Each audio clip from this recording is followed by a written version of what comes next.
When my brother Samir called me greedy, I didn't argue. I didn't cry. I just sat there, gripping my hands, listening to the words fall like stones. It was Dad's will. The letter that was meant to settle things. Instead, it shattered the fragile peace we had left. I had imagined, after Dad passed, that we would gather quietly in the living room, share stories, maybe laugh a little, and feel his memory surround us.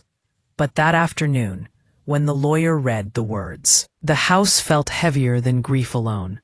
My sister Ayesha's eyes filled with suspicion, Samir's face hardened into anger, and I felt a distance I hadn't noticed before.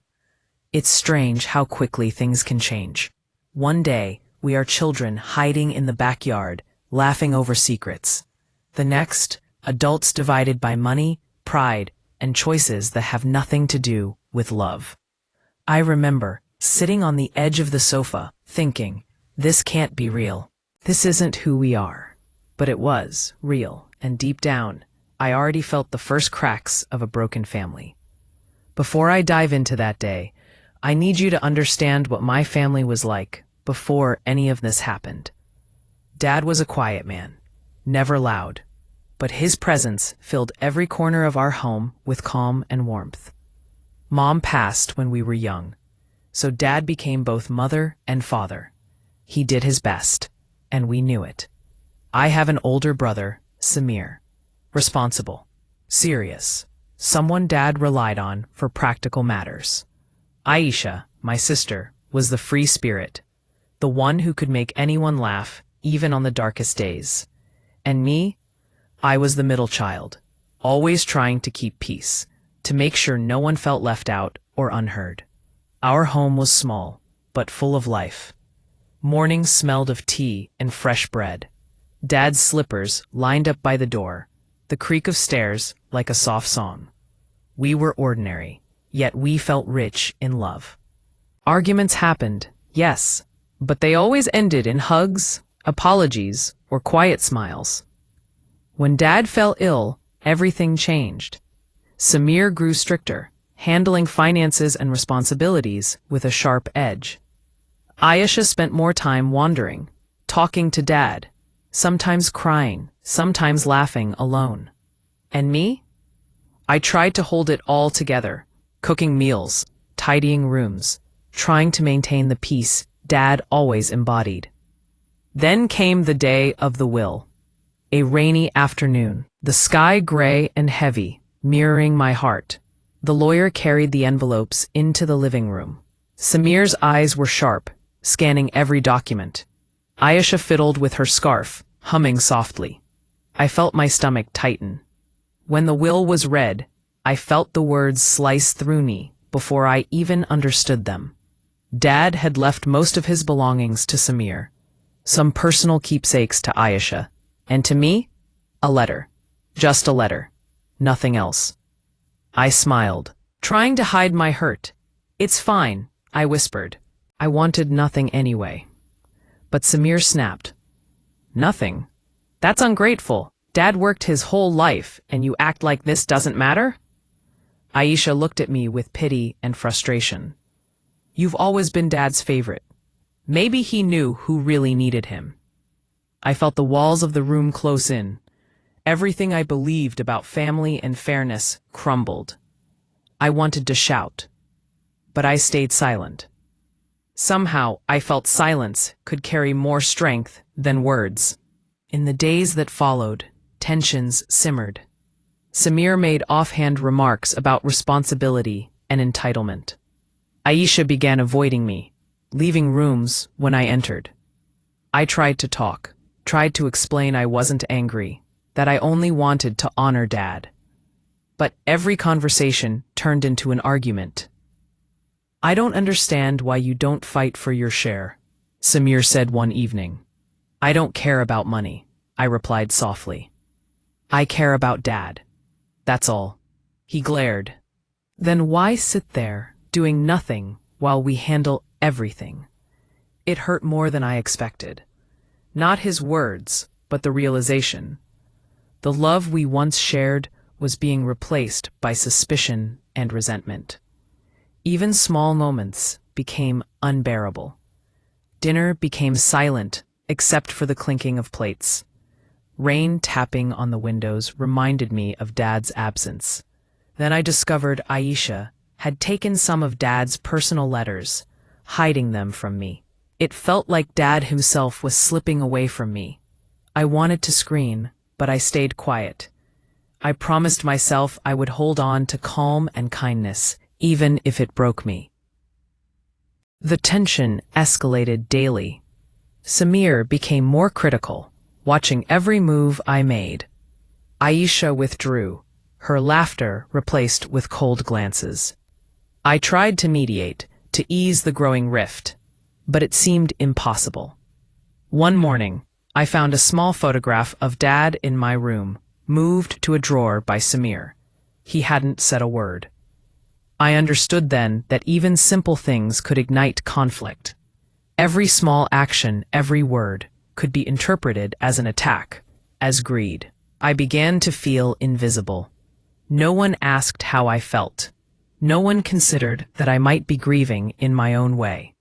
When I tried to explain, Samir said, "You've always taken the easy path. You don't earn anything." I stayed silent. I realized that arguing would only make the walls between us grow higher. Days passed like this, punctuated by quiet resentment. Small arguments became daily occurrences. I remember one night at dinner. The rain tapped on the window. Aisha refused to eat. Samir pushed his plate forward. I poured tea for all of us, careful not to spill a drop, careful not to trigger another argument. "I just don't understand why you're doing nothing," Samir said finally, voice low, trembling with anger. "I'm doing what Dad would have wanted," I said softly. "I'm trying to keep peace." "Peace?" He laughed bitterly. "You call this peace?" I wanted to tell him that true peace is quiet, calm, the love that doesn't scream, but he wouldn't understand. He was blinded by resentment and hurt. Then came the letter Dad left me. I hesitated before opening it. My hands shook. Inside were Dad's words, memories, love, hopes for us, his blessings. My heart ached, reading the lines he had carefully written. "To my middle child," he said, "who always holds the family together. Your reward is not possessions, but love. Never forget that." I cried quietly. But the moment was stolen when Samir walked in, furious. "You got a letter? What does that even mean?" "You're lucky, nothing more." I looked up at him, tears in my eyes, and said, "It's not about luck, Samir. It's about love. Dad wanted us to remember what truly matters." But he didn't listen. And that's when I realized this fight wasn't about money. It was about fear, about misunderstanding, about the fragile threads of family unraveling under grief. Aisha walked in then, softly. Maybe we've all lost sight of what Dad wanted," she whispered. I nodded. But deep down, I knew it would take more than words to heal the wounds. The breaking point came one evening when Samir called me into his study. He held Dad's old journal. His eyes, normally sharp and calculating, were red and tired. "I can't believe you didn't even try to see this," he said. "You sit there, doing nothing, while we struggle." "I'm not trying to fight," I replied softly. "I'm trying to honor Dad, to keep his memory alive." "You're lying," he shouted. "You want his inheritance. You always have." I felt the words pierce through me, but instead of shouting back, I reached for the journal. I opened it carefully, letting Dad's words wash over us. He wrote about his love for all of us, about our childhood, our dreams, his hopes, and for the first time, we read together. Quietly, slowly, we cried, we laughed softly, and in that moment, the anger in Samir's eyes began to melt. Aisha joined, her tears flowing freely. It wasn't the will that mattered. It wasn't the possessions or money. It was Dad's love, his guidance, the lessons hidden in his words. We realized that our fight had been misplaced, aimed at each other instead of remembering him. We spent hours that night, reading, sharing memories. The walls of resentment began to crumble, brick by brick. In the following days, we worked slowly to heal. We talked, sometimes arguing, sometimes crying, but always returning to understanding. We shared Dad's belongings, keeping his memories alive, not fighting over them. I forgave Samir for calling me greedy. I forgave Aisha for hiding the letters, and quietly, they forgave me for my silence. Even small things mattered. A photograph, a book, a pen Dad used to write notes. Each item became a bridge, a reminder of our bond. We learned to listen, really listen. We learned that love could endure hurt. We learned that grief could coexist with forgiveness. Even when tensions rose, we remembered that night, the journal, Dad's words that had healed us. I often think about that day when Samir called me greedy. It hurt, it stung, but it also taught me that family isn't about possessions. It isn't about fairness. It's about love, patience, understanding, and forgiveness. We still have disagreements. We still get frustrated. But we never forget that love binds us more than money ever could. Dad's voice lives in us, not in what he left behind, but in the way we care for each other. That is the inheritance I treasure most. Even in the quiet of the evening, rain tapping on the window, I smile softly, because despite everything, we remain together. And that is everything.